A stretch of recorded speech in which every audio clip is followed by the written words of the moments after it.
What's going on, my crazy cabbies? It's me, MT, and welcome back to the Heavy Spoiler Show. This is going to be a breakdown of the 1976 movie Taxi Driver, starring Robert De Niro. So let's not waste any time and get right into it because the meter is running. While Taxi Driver was directed by legendary director Martin Scorsese, it was actually written by screenwriter Paul Schrader and is a story that is deeply rooted in Paul Schrader's own personal sense of loneliness that he was suffering from at the time. Like, bro was living in Los Angeles completely alone with no friends, while going through both a divorce and the end of a new relationship at the same damn time. And it's because of Schrader's depressive period of loneliness that he started to get into some of the habits that we see Travis Bickle engage in Taxi Driver, namely viewing a lot of hot buns and holding a lot of big guns. But while Paul Schrader wasn't a taxi driver himself at the time, he did work as a fried chicken delivery man, which had him do a fair bit of depressive driving around Los Angeles. And it was this very job, combined with Schrader's solitude and deteriorating mental health, that would inspire him to use the concept of a taxi driver as a metaphor for American male loneliness. And apparently, when Schrader was writing the movie, he envisioned actor Jeff Bridges as being the one playing the character of Travis, but he ultimately could not get Jeff Bridges for the film. But before Robert De Niro would get the role as Travis, Martin Scorsese would actually ask Dustin Hoffman to play Travis Bickle. However, Hoffman would reject the role because he just did not vibe with the script, a decision that Hoffman would end up deeply regretting as his career progressed. But yeah, the movie brilliantly begins with a shot of the smoky streets of New York City, as Bernard Herrmann's incredible score plays in the background. Composer Bernard Herrmann, who began his career writing music for the 1941 classic Citizen Kane, initially refused to compose the music for this film, believing that it was merely a normal film about an average taxi driver. However, after he was sent the script and saw Schrader and Scorsese's ambitious vision, he knew that he had to get in on all that action. But little did Bernard Herrmann know that he would actually die the day after he would complete the Taxi Driver score on December 24th, 1975. But yeah, I love how this movie starts with Travis Bickle's taxi breaking through this shot of an empty, smoky street, because it immediately establishes Travis's universe as a lonely one, like he's wandering through an empty, haunted wasteland with no close friends to keep him company on his aimless journey. But speaking of close friends, you can impress your close friends by wearing or gifting them one of our incredible merch options over at the Heavy Spoilers merch store. We've got all sorts of fun, nerdy merch for you and the people that you love, especially our two new Full Power and Emperor shirts inspired by the upcoming Avengers Doomsday. You can find those and so much more over at the Heavy Spoilers merch store, so stop by heavyspoilers.shop today. Then, soon after this, we get a shot of Travis's eyes as he takes in the sights of the city of sinners around him. Sights that initially look a bit blurry in order to show how Travis suffers from chronic insomnia. And I really enjoy how a shot of Travis's eyes is the very first shot that we get of our protagonist, because it's symbolically significant in multiple ways. Firstly, I believe starting off with an image of Travis's eyes immediately telegraphs how we will largely end up experiencing the film through Travis's warped point of view, while also establishing the movie's protagonist as someone who is constantly watching, studying, and judging the people around him. But not only that, but through the brilliant use of lighting, this initial shot of Travis's face and eyes being lit by a red streetlight immediately reflects the red-hot rage and violent bloody impulses that lie bubbling just beneath the surface of his skin, just waiting to explode like a volcano, with a cleansing fire meant to purify the putrid city around him. And I really love how Martin Scorsese shows his face switching back and forth from being lit red to being lit with normal white light, because it seems to point to the two sides of Travis's personality, his dual nature as a violently angry but compassionate individual. And we can see Travis's inner red-hot rage reflected in this subsequent shot from Travis' point of view as he watches a group of pedestrians crossing a smoky city street. Scorsese appears to purposely throw a red hue over most of the smoky scene in order to make the city symbolically look like hell, which is exactly how a fed-up Travis views the entire city. You're in a hell, and you're gonna die in a hell like the rest of us. Come on now. And I also really appreciate how Bernard Herrmann's score during this opening scene also has a bit of a double nature itself, starting off with the sensual sound of saxophones to represent how the streets of New York City are a place where sinners go to indulge in the pleasures of the flesh, before having the score shift in tone to an almost militaristic drumming.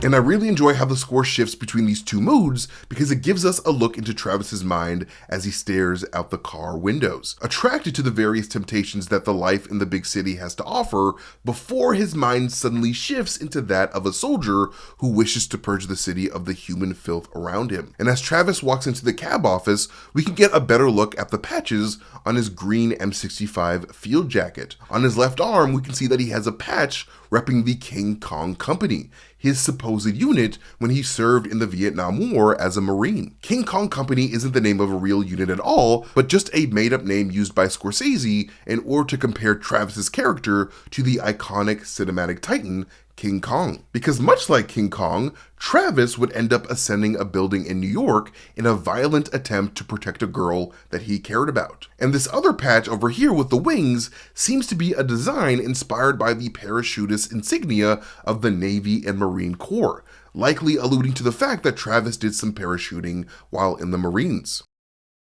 But yeah, Travis walks into the cab offices and tells them that he's available for work. And in order for him to get the job, the guy at the desk asks him for his chauffeur's license, something that actor Robert De Niro actually had in real life. Because for a period of around a month, Robert De Niro would literally work as a taxi driver in New York City in order to authentically play a real New York City taxi driver in this movie. Like, bro straight up got a cab driver's license and literally started pulling in full 15-hour work days, while also working on other films simultaneously. In fact, the film that he was working on at the time was the 1976 historical drama 1900, a film that was shot in Italy. So bro would literally shoot in Italy, fly his ass to New York to work as a taxi driver, only to fly back to Italy to shoot some more. Like, dude was an absolute beast of a machine, man. I had known Bobby a little bit before then, but he was doing a movie in Italy while we were preparing to do Taxi Driver. He was doing a movie with Bertolucci called 1900,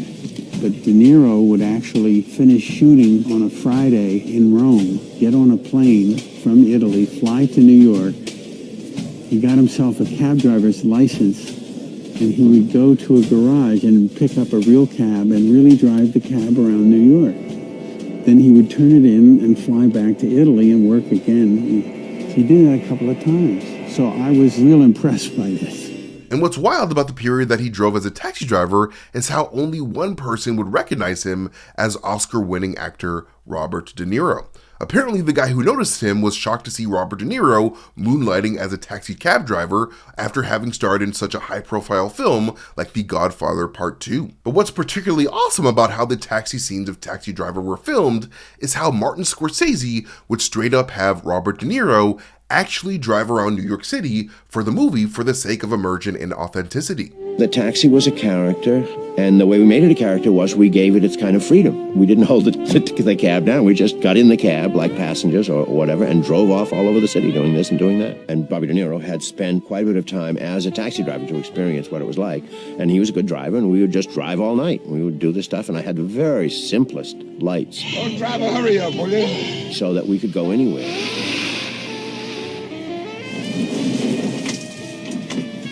We never towed it. We just let it be. We would get inside. We would stick the sound man in the trunk, and we'd have battery packs in there, and Marty and I would crouch in the back seat. And that, I think, in retrospect, I think we did it at least consciously because we didn't have time or money. It was a very low-budget movie. But anyways, after getting all that squared away, the movie transitions to him in his apartment, writing in his crazy guy diary. And the set for Travis's apartment was actually built inside of a condemned building on 89th Street and Columbus Avenue, the same building where they would also build the set for Iris's bedroom, as well as the hallways where Travis has his bloody altercation at the end of the film. And in his diary, he notes that the current date is May 10th before thanking God for bringing rain to the dirty streets of New York City. And Travis wasn't wrong, because at the time of filming in the summer of 1975, there was actually a massive garbage strike happening, which had around 10,000 sanitation workers refusing to pick up the garbage. So a lot of that garbage ended up decorating the streets, much to the fortune of Martin Scorsese in the production, because they didn't really have to do much in order to make New York City look as grimy as Travis believed it was. The movie then transitions to Travis driving in his cab as he continues to narrate his diary entry, mentioning how he believes the people of New York City to be like dirty animals, hoping that a real rain will come that will wash all the animal scum from the streets. Travis's use of phrasing very much reminds me of the biblical tale of Noah and the flood, where God ordered Noah to prepare a giant ark in order for him and pairs of animals to survive an apocalyptic rainstorm of global proportions. With this in mind, I believe that Travis believes himself to be both Noah and the necessary apocalyptic flood, which we see reflected by the end of the film, where he attempts to save the life of a young prostitute from being further corrupted by a city of sin before delivering God's judgment in the form of bullets raining from his arsenal of guns. This rain theme is continued shortly after this when Travis picks up an extremely aroused couple, the very type of sinful scum that Travis despises, because shortly after he picks them up, we see him drive under a spraying fire hydrant, almost like the water from the fire hydrant was washing the filth of those two passengers off of his car. And after cleaning various human body fluids from the back of his cab, Travis then heads to 735 8th Avenue to watch a compelling narrative at the Show and Tell Adult Theater. And as soon as he walks into the theater, he immediately starts flirting with the woman at the concession stand, who was actually played by actress Diane Abbott, Robert De Niro's girlfriend at the time. The two of them would actually get married the same year that Taxi Driver would hit theaters, but they would ultimately get divorced in 1988. And after Taxi Driver, Robert De Niro and Diane Abbott would actually share brief on-screen interactions inside of a nightclub in Martin Scorsese's 1977 film, New York, New York, a movie where De Niro played jazz saxophonist Jimmy Doyle, while Abbott had the role of a Harlem club singer. And the two of them also both appear in Martin Scorsese's 1982 film, The King of Comedy, but they don't really have any meaningful interactions in that movie. And not far from the concession stand girl is a replica of the famous Venus de Milo statue of the Greek goddess Aphrodite, originally carved by Alexandros of Antioch. And the statue is very much appropriately placed in this scene due to the goddess Aphrodite being the Greek goddess of love, beauty, pleasure, and lust, which are all things that Travis sees simulated in the adult films that he watches in theaters. And right after this, we are then shifted back to Travis's apartment as he lays down on his bed. And just by the look of his bed, we can tell that Travis has never mentally really left the Marines, as Travis purposely chooses to sleep with a military sleeping bag for a pillow. And I find this to be a great little detail that shows just how much Travis still sees himself as someone who is engaged in a war, surrounded by enemies on all sides. And this is further underscored with the sounds of drums playing in the background as Travis says the words, "All my life needed was a sense of some place to go." Almost like the man is waiting for marching orders in order to feel like his life has purpose. But instead of focusing on his unhappiness with the world, he attempts to fill the void within himself by adopting an obsession with obtaining and protecting Sybil Shepherd's Betsy character, who he stalks outside of her workplace at Palatine's political campaign offices at Broadway and Sesame Street.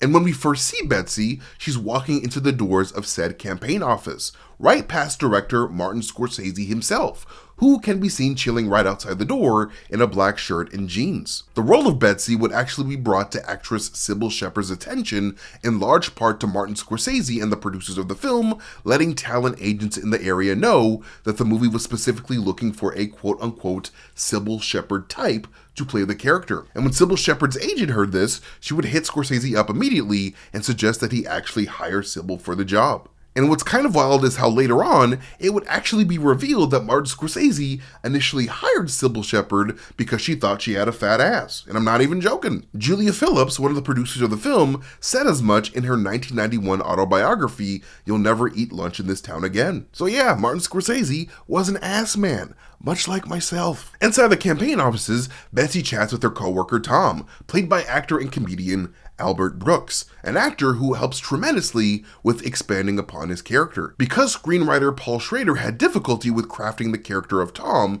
both Schrader and Scorsese allowed Brooks to improvise a lot of his own lines in order to make the character completely his own. At the end of the movie, Paul Schrader came up to me and he said, "Thank you very much.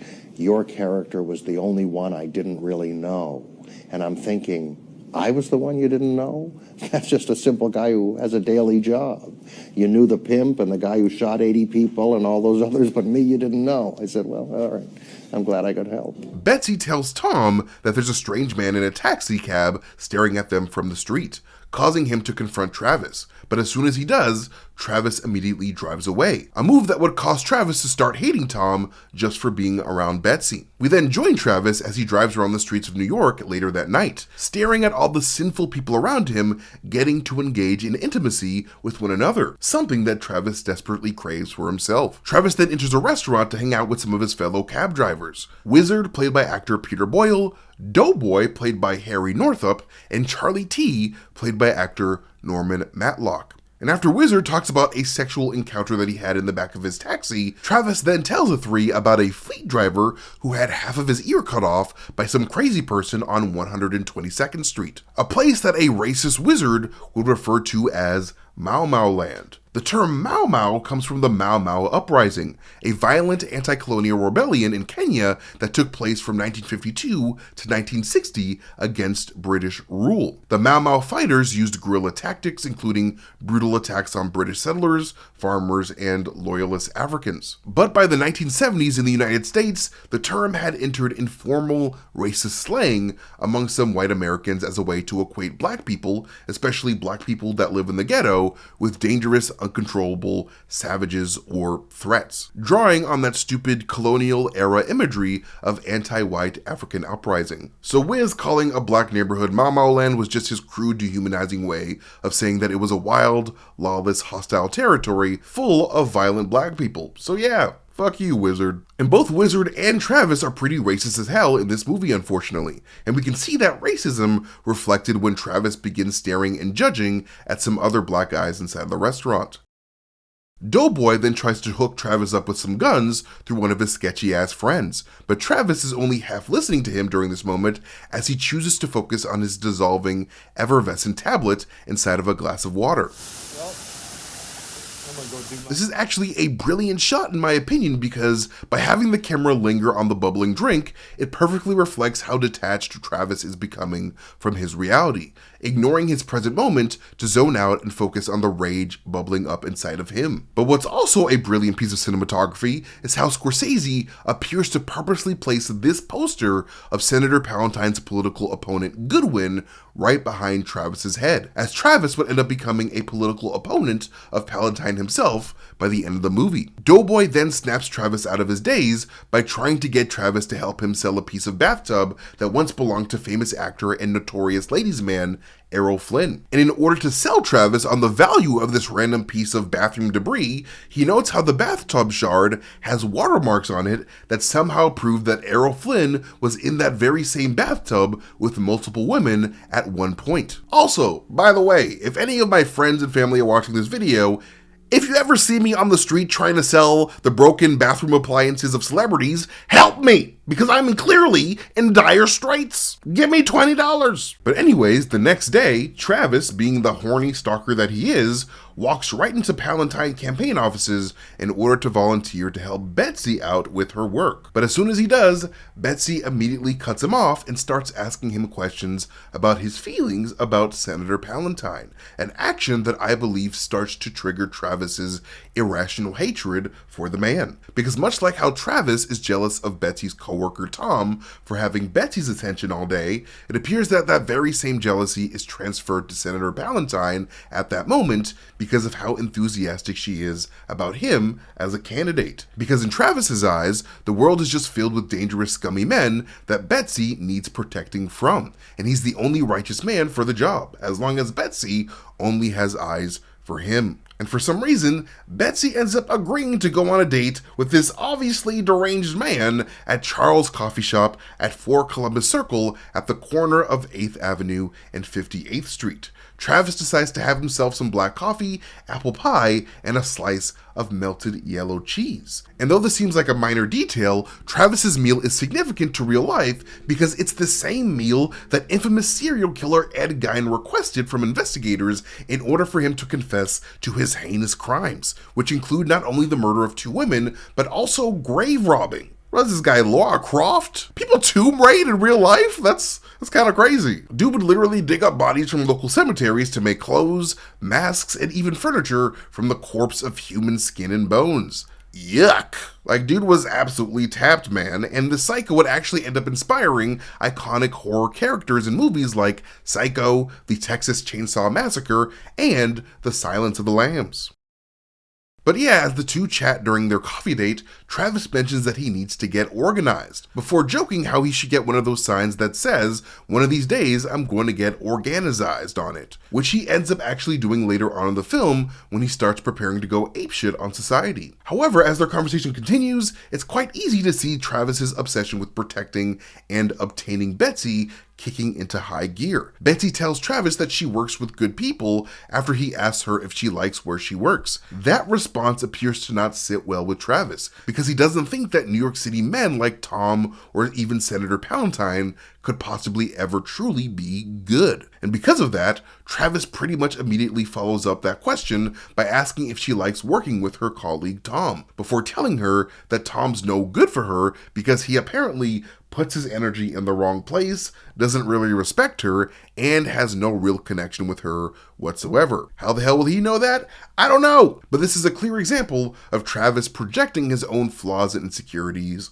onto other people, as it is actually Travis who puts his energy in the wrong places while also not truly connecting with or respecting Betsy, as we see during their second disastrous movie date a little bit later on. Robert De Niro really committed to his disdain for Albert Brooks's Tom character, so much so that he would apparently make it a point to avoid speaking to Albert Brooks altogether between takes so that he never got too chummy with him. He was the ultimate method actor, and he would not, Travis Bickle and my character would never have words together, and he, did not want to have words together when we were between takes, and I sort of respected that. I didn't go out of my way to start to make a conversation with him. But speaking of dates, apparently actor Robert De Niro would ask actress Sybil Shepherd out on a date over the course of filming. And honestly, I don't blame him, because that lady was pretty damn fine back in the day, I'm not even gonna lie. But unfortunately for him, she would straight up reject his advances, which also unfortunately would lead to De Niro completely ignoring Sybil Shepherd if they weren't filming together over the course of production. Which is kind of a lame response, like, come on bro, like, be professional. This would in turn lead Sybil to feel some type of way about Robert De Niro, with this tension between the two indirectly fueling the uncomfortably tense dynamic the two share throughout the film. And making matters worse is how actress Sybil Shepherd would struggle hardcore with delivering her lines during this diner scene for some reason, which pissed De Niro off even more. But anyways, as the date continues, Betsy compares Travis to Chris Christopherson's 1971 song, The Pilgrim Chapter 33, saying that he's a walking contradiction, and she would unfortunately be proven right when Travis brings her to an adult theater for an atrocious train wreck of a date a little bit later. Paul Schrader wanted to show the audience just how much Travis subconsciously sabotages his own self in order to prove his own deeply held belief that his life sucks ass. Because even though Travis deeply desires to possess Betsy so that he doesn't have to continue living a life of solitude, deep inside he truly believes that he doesn't deserve her because he's fated to be alone and there's no justice in the world. When I set out to write the script, I thought it was about loneliness. As I wrote it, I realized it was about something a little different and more interesting, which was self-imposed loneliness.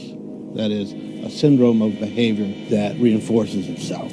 And the touchstones of that kind of behavior are all kinds of contradictory impulses. Puritanism and pornography at the same time. I've got to get healthy while popping pills at the same time. The dreadful diet It's all full of these things that he does to make sure he'll never get where he's going. In other words, so he can reinforce his own doomed condition. But I am getting ahead of myself, because after their coffee date, Travis immediately goes out and buys a copy of Christopherson's 1971 album, The Silver-Tongued Devil and I, so he can give it to Betsy on their next date. Later that night, he unexpectedly picks up Senator Charles Palantine in his cab. Palantine, played by author Leonard Harris, was actually cast in the movie primarily because he was a good friend of Martin Scorsese's. This would actually be his first ever film acting role, while also being his second to last film acting role, as the only other movie he would be featured in after this one was the 1980 film Hero at Large, where he would play a mayor character. Palantine asks Travis what bugs him the most about the country, to which Travis replies that he believes the entirety of New York City to be filthy and in need of purging on a federal level. Palantine responds to this by telling Travis that such a thing would not be possible without some radical changes, advice that Travis would take to heart in an extreme way when he radically changes his hairstyle into a mohawk before attempting to radically change society with some guns. Travis drops Palantine off at a political event minutes before he gets another surprise passenger in the form of Jodie Foster's Iris Steensma, a 12-year-old prostitute who attempts to flee from her pimp. Before Jodie Foster was cast in the role, other actresses considered for Iris were Mariel Hemingway, Carrie Fisher, Heather Locklear, Michelle Pfeiffer, Jennifer Jason Leigh, Bo Derek, Christy McNichol, Kim Cattrall, Rosanna Arquette, and Tatum O'Neal. And speaking of Tatum O'Neal, she would actually be offered the part of Iris at first. However, it would be Tatum's father who would force that young actress to turn it down because of how small and inappropriate the role was, a decision that O'Neal would grow to resent her father for as she got older. Actress Linda Blair would actually be cast by Scorsese as Iris for a brief period before Blair would end up dropping out, leading Scorsese to finally cast Jodie Foster. And after that grueling audition process, Jodie Foster would then be forced to see a child psychologist in order to make sure that she was mentally prepared to play such a potentially scarring role as a child hooker, which was definitely a smart move. And naturally, being a 12-year-old girl comes with its fair share of insecurities, and showing off her body was one of little Jodie Foster's greatest fears. So much so that she would actually break down crying when trying on different provocative outfits for the movie. But luckily, Jodie's mother was there to calm her down, which is nice. But yeah, before Travis fully realizes what's going on, Iris is then dragged away by her pimp, who gives Travis a crumpled up $10 bill for his silence and cooperation. A bill that Travis would return to his people later on during his blood-soaked vengeance tour. The movie then transitions to the day of Travis's second movie date with Betsy, and as the two walk towards the theater, they walk past street drummer Gene Palmer, a drummer who Martin Scorsese threw into the movie at the suggestion of wizard actor Peter Boyle. Boyle would actually come across Gene Palmer doing his thing on the street and told Scorsese that the man had serious skills. So Scorsese had Boyle find the drummer and ask him if he wanted to be part of the film, and he said yes. And according to Peter Boyle, the reason why his hair looks so shiny and black is because he regularly slicked his hair with black shoe polish, which is kind of crazy. And as he drums, Gene Palmer says the words, "Now back to Gene Krupa's syncopated style," with Gene Krupa, of course, being the iconic American jazz drummer. And it was actually Gene Krupa that would inspire Gene Palmer into becoming a drummer in the first place, after he saw Krupa perform in the 1937 film Hollywood Hotel at the age of 13. But yeah, the two of them then head into the Lyric Theater at 214 West 43rd Street to see the adult film Sometime Sweet Susan. But naturally, Betsy is disgusted and takes a taxi to leave the date early, leaving Travis standing alone with a group of prostitutes that he looks disgusted with. And I love this moment because it once again shows Travis's contradictory nature, looking down on prostitutes while simultaneously bringing his date to see an adult-rated film like he's somehow more sexually pure than them or something.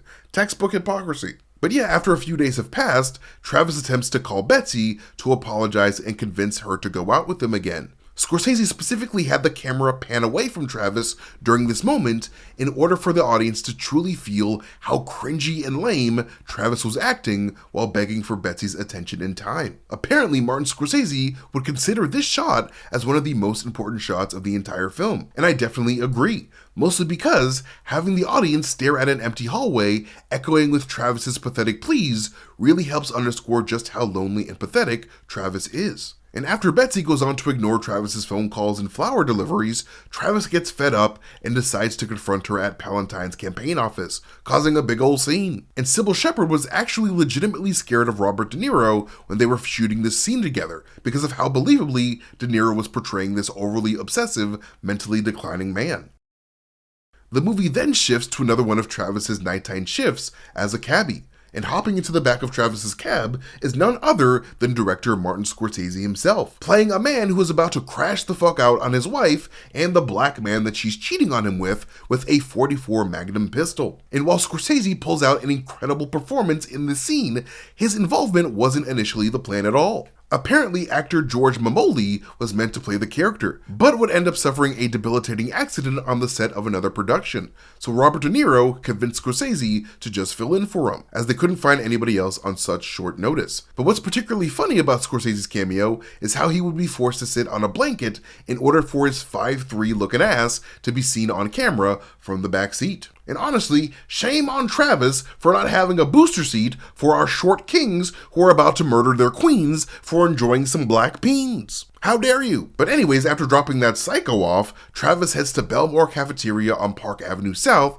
to hang out with his homies again. Well, the homies and Charlie T, who Travis never really talks to over the course of the movie due to his inner racist nature. Charlie T then calls Travis a killer before Travis and Wiz head outside to very indirectly talk about the dark ideas that are swirling in Travis's head after his interactions with both Betsy and his psycho passenger. And what's cool about the conversation that Peter Boyle and Robert De Niro have outside during the scene is how it was largely improvised by the two actors. What Marty wanted was the idea of trying to give advice to help somebody who's beyond help.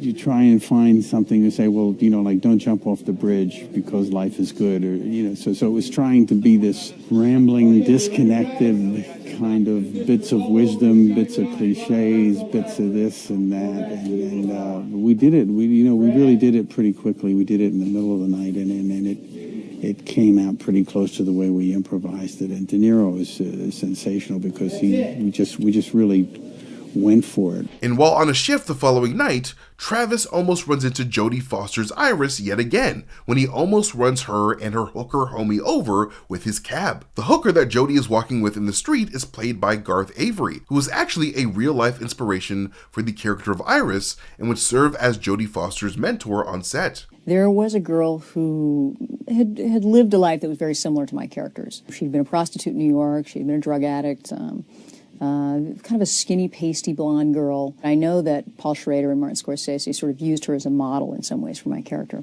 I met this girl who was maybe 15. She was a working girl. So I invited this girl back to my room, my hotel, and I said,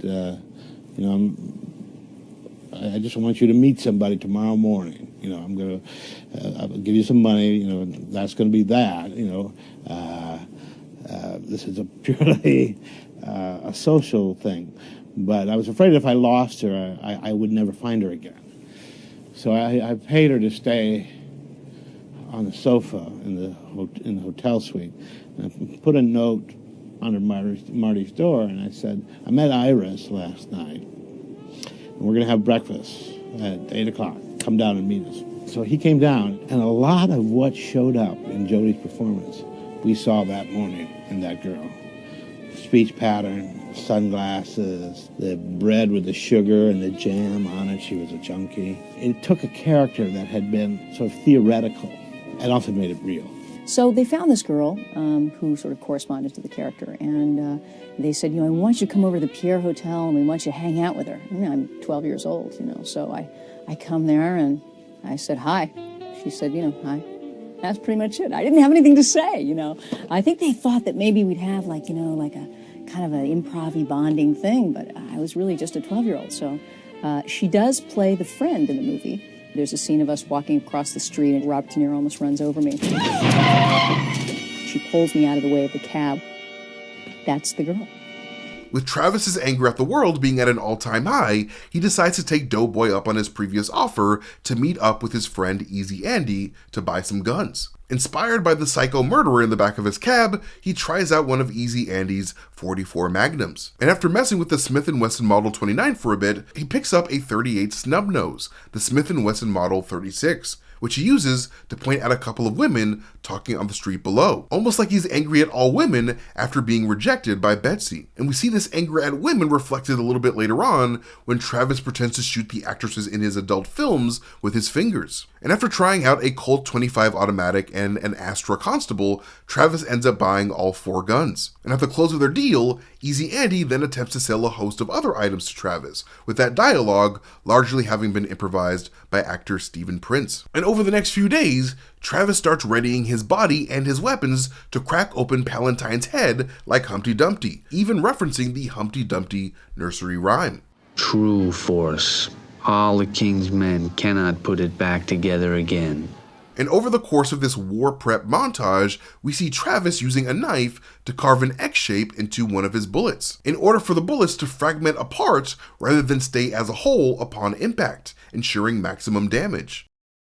The very next day, Travis attends one of Palentine's campaign events, waiting for his chance to strike. And as he chats up one of the Secret Service agents, we can see him wearing one of Palentine's "We Are the People" campaign buttons on his jacket. Travis showing up to assassinate Palentine in this attire is meant to point to the major real-world event that inspired this particular element of the film, the attempted assassination of Democratic presidential hopeful George Wallace. 4 years prior to the release of Taxi Driver, Arthur Bremer would approach George Wallace at a rally at the Laurel Shopping Center in Laurel, Maryland, and empty his .38 revolver into the poor dude's body, paralyzing him for life. And much like Travis, Arthur was also 26 years old and wore one of his intended target's campaign buttons during his assassination attempts, after having kept a diary that fully detailed his intentions to pop a politician in the noggin. But anyways, much like his conversation with Wizard a little bit earlier, this interaction with the Secret Service agent is mostly improvised, which I believe definitely helped with making the whole scene feel authentically awkward as hell. But anyways, due to the heightened security and large crowd, Travis is not able to go through with his dark plan that day. But this just gives him more time to practice and hype himself up in front of his bedroom mirror, leading us to getting one of the most iconic moments in cinema history. Well, then who the hell else are you talking to? Talking to me? And wouldn't you know it, this iconic mirror scene was famously improvised by Robert De Niro, with Paul Schrader merely telling De Niro to play with the gun in front of the mirror like he was a little kid playing with a toy. We were doing the scene, and I forget what the actual dialogue in the scene was, but that seemed like something that, doing something in a mirror we've all done. I thought it would be something, say, how about if I say this or that? And knowing Martin, the way we worked, he'd let it roll. Because sometimes you come up with some good stuff. Who the fuck do you think you're talking to? Oh, yeah? Huh? Okay.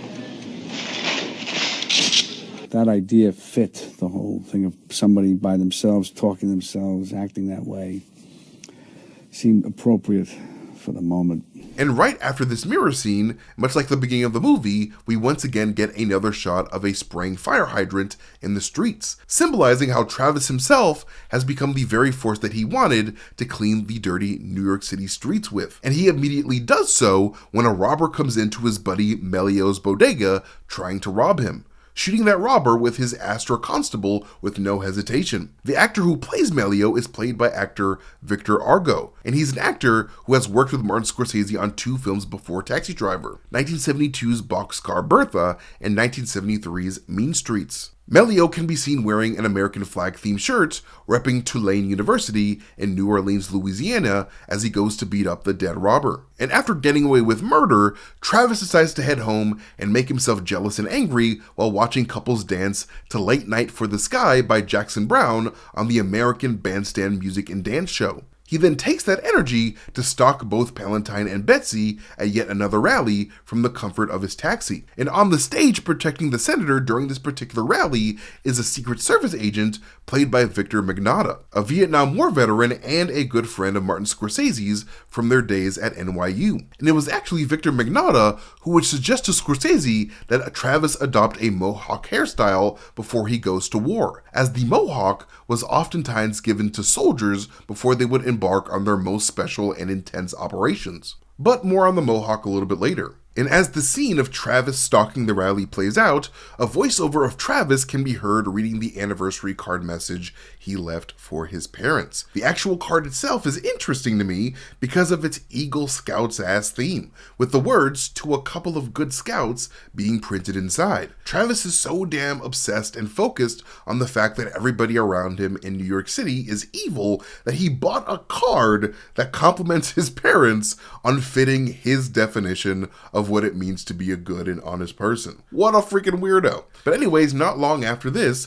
Travis finds Iris walking down the streets with her friend again and tells her that he wants to spend time with her. She then points him in the direction of her pimp, played by actor Harvey Keitel, who she and her fellow hoes refer to as Matthew Higgins or Sport. However, by the end of the film, it's revealed that these are neither of his names, as a newspaper article in Travis's apartment detailing his heroism ends up revealing Sport's true legal name as Charles Rain. Before he was cast as the pimp, Martin Scorsese actually wanted Harvey Keitel to play Betsy's coworker Tom, but Keitel felt like the role of the pimp was more his speed, and it was a role that could be creatively expanded upon, which is what Scorsese ended up doing with the character.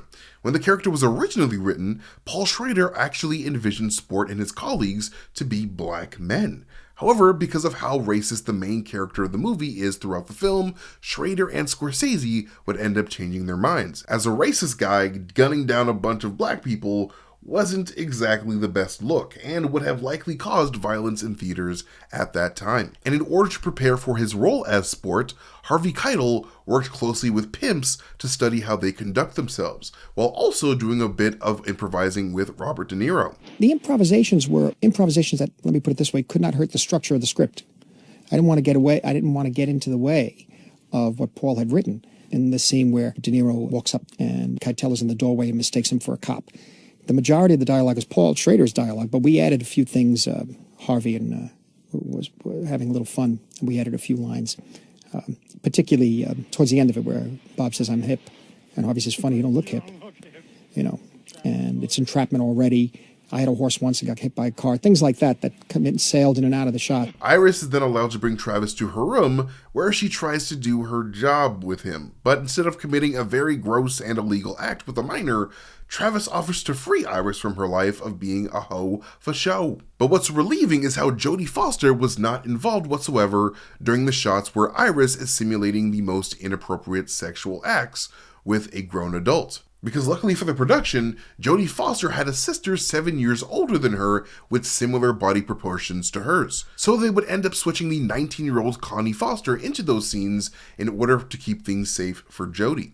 The Board of Education got a hold of the script for Taxi Driver, and they weren't sure whether they would allow me to play it because I was a minor, I was underage, and they wanted to know that making the film wouldn't damage my morals. So there were a variety of things that I had to do in order to be allowed to do the film. I had to meet with a psychiatrist that our lawyers had appointed, frankly, to make a decision whether I was sane or not and whether I could handle it. And there were some things that they had to change. If there were any provocative scenes that were too suggestive sexually, the production agreed that they would get a stand-in to be in those scenes. So we all said, well, my sister's the same size. Why don't you have her come? She's, 8 years older than I am. So there's my sister Connie, all decked up in kind of prostitute wear. She did, some of the scenes behind the shoulder when there's a question of, whether I'm unzipping his pants or something. That's my sister Connie. And, of course, that makes her laugh now. She's got 2 kids. One's 22 years old, and, when we look back on that, we laugh a lot. And what's also dope is how Jodie Foster's mother would always be on set to make sure that Jodie was safe as well, while also staying out of the way so that her daughter could focus on building her own career. After failing to get her to come away with him, he offers to take her out to eat the following day. Travis then leaves her room, only to immediately be greeted by the doorman, who emerges from the shadows like a demon with an outstretched right hand. Travis then fills that hand up with a crumpled up $10 bill, returning the dirty money given to him by Sport weeks ago to stay quiet about Iris. But little did this doorman know that that very same hand would be blown the hell up by Travis by the end of the film. The next day, Travis takes Iris out for a bite to eat. Iris gets herself some toast that she slathers in jelly before pouring a shit ton of sugar on it. Jodie Foster would actually add the sugar on the jelly element to her performance as a direct inspiration from her prostitute mentor Garth Avery that I mentioned earlier. Apparently, Avery was going through it hardcore with a heroin addiction, so she would eat extra sugary jelly in order to deal with those withdrawal symptoms. Travis then again tries to convince Iris to leave her circle of lowlives and return to her parents. However, Iris is able to see right through Travis with her goofy-ass green glasses, and quickly points out that as much as Travis tries to act morally superior to a preteen hooker, he is no angel himself. So what makes you so high and mighty? Will you tell me that? Didn't you ever try looking at your own eyeballs in the mirror? And knowing that he would have to share such a pivotal scene with such a young and inexperienced actress, Robert De Niro went out of his way to prepare Jodie Foster for this scene together in a rather weird and unconventional way. I wish I could tell you that I was as well researched as Robert De Niro in that movie. The bit of preparation that I did have was that Robert De Niro would call me up on the phone while we were in prep in New York and say, can you come out and have coffee with me? And he'd pick me up, and then we'd get in a subway or we'd get in a taxi, and we'd go to different diners all around town. We'd go to some places in Spanish Harlem, some places in different areas. And he would usually say nothing, literally nothing. And I was, after about 2 or 3 times, and I realized the guy was never going to say anything, I'd start having conversations with other people in the diner, ordering things, playing with my food. And what happens is I got very comfortable with him. And then after a while, he would rehearse the scene with me. He'd rehearse the scene over and over and over and over again. And as a young actor, of course, I already knew my lines. So I became incredibly bored just rehearsing the scene over and over and over with him. And then towards the last few encounters that we had, he just threw in improvisations. So here was a scene that I knew incredibly well. And then he'd drop in something that was just a total surprise. Oh, so what's so important? Doing something for the government. Now, when I think back and think of the method to his madness, one, he was getting me to be very comfortable with him to the point where I was actually even bored by him.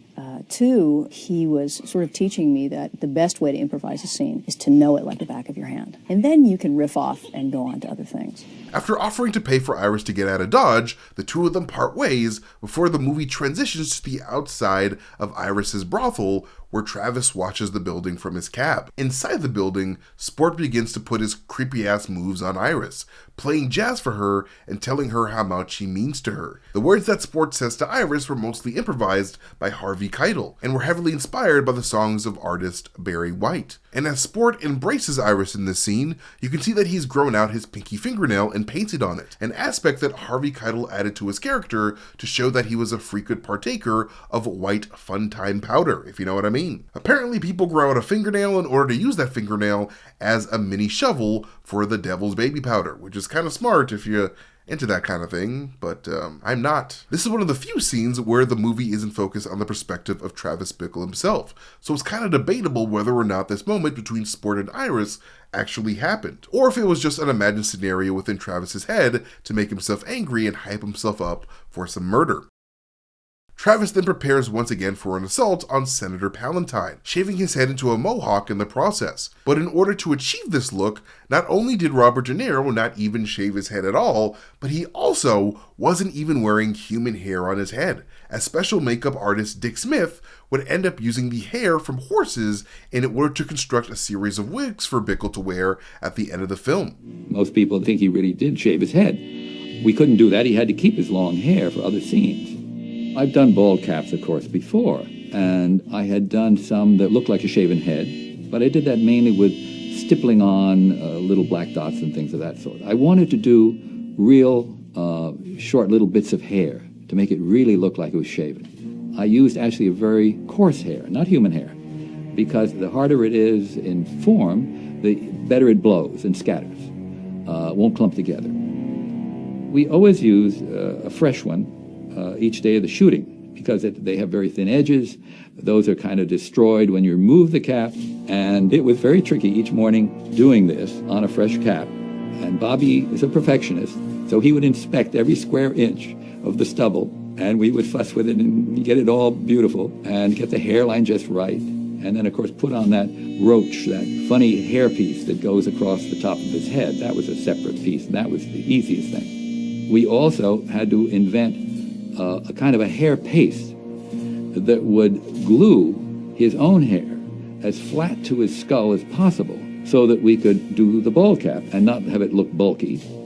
Travis eventually heads to Palatine's big rally at Columbus Circle at Central Park, and as Palatine gives his speech, he stands in front of the USS Maine National Monument, a statue that acts as a grand memorial to the sailors who perished when their battleship exploded in Havana Harbor in 1898. And while standing behind the crowd, Travis Bickle pretends to enthusiastically clap for his target, much like real-life assassin Arthur Bremer did for his target before he shot him. However, unfortunately for Travis, the Secret Service would spot him before he would have a chance to whip out the blammer. But what's double unfortunate is how Travis's attempted murder of Senator Palatine would actually end up inspiring a psycho to take a crack at shooting a political figure in real life. Because on March 30th, 1981, John Hinckley Jr. attempted to assassinate President Ronald Reagan outside Washington Hilton Hotel in Washington, D.C. Hinckley fired 6 shots as Reagan was leaving a speaking engagement, wounding the president along with his press secretary, James Brady, a police officer named Thomas Delante, and Secret Service agent Timothy McCarthy. One bullet ricocheted off of the presidential limousine and struck Reagan in the chest, puncturing a lung, but he would ultimately survive after undergoing emergency surgery. But what's extra crazy about all that is how Hinckley later stated that he carried out the attack in an attempt to impress Irish actress Jodie Foster, as he had a bit of an obsession with her. Eventually, Hinckley would be found not guilty by reason of insanity and was confined to a psychiatric hospital for decades before being released. With his plans to become a political assassin now in the dust, Travis decides to make taking the lives of Iris's handlers his consolation prize. Because why catch a predator when you can blast a predator, am I right? Get it together, Chris Hansen. I'm Chris Hansen. No, you're not. Is I? No, you're not. Yes, I am.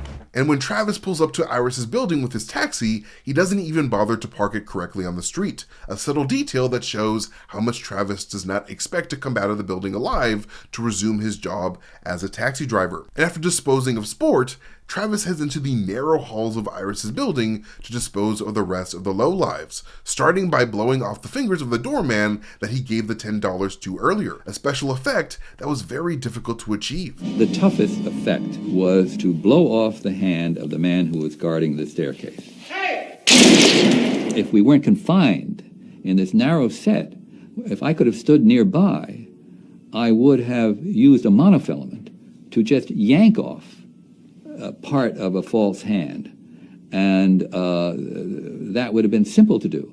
But I couldn't get anywhere near it because of the being confined in this set. So I decided I'd have to blow it off with squibs, which are little explosive charges.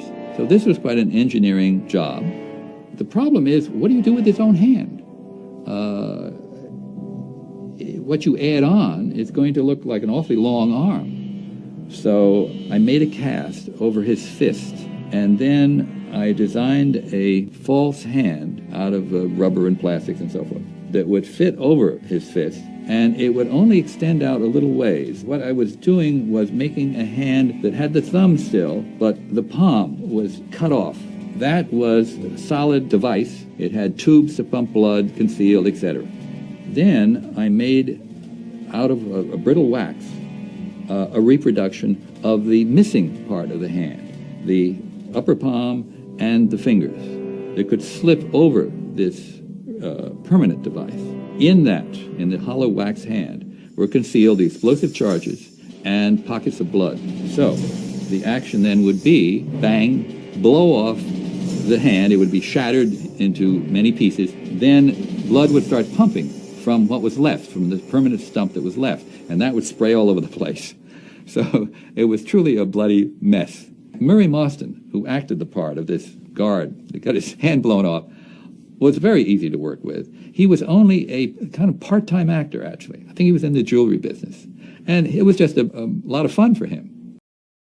Paul Schrader specifically designed this prolonged shootout to be Travis Bickle's second coming, or, as Paul Schrader himself put it, Travis's coming into glory. He purposely designed the scene to move at a pace slower than the other scenes of the movie so that the audience could see the violent explosion that has been the result of Travis trying to hold in his massive unhappiness with his reality. Schrader has noted that the 1969 film The Wild Bunch inspired this sequence of violent rampage, as that film too ended with its main characters attempting to go out in a blaze of glory. And this legendary final shootout sequence would also lead to another dark legend, one involving director Martin Scorsese himself. Apparently, during post-production, Martin Scorsese became super upset when Columbia Pictures executives demanded that he remove or tone down the violent and bloody moments from that sequence in order to secure a less restrictive rating and avoid potential backlash. In his anger over the threat to dramatically alter his vision,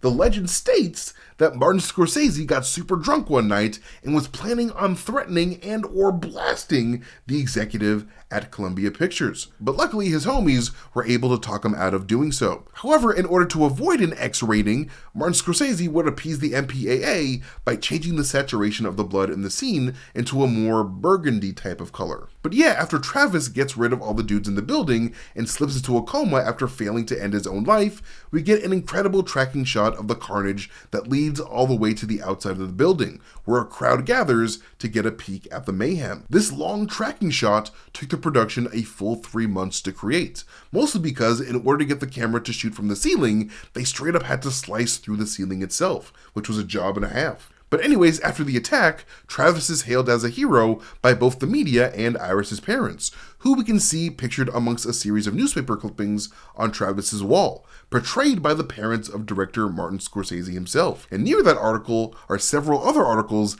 detailing the bloody event, including this one by a Laura Singer with the headline, "Reputed New York Mafioso Killed in Bizarre Shooting.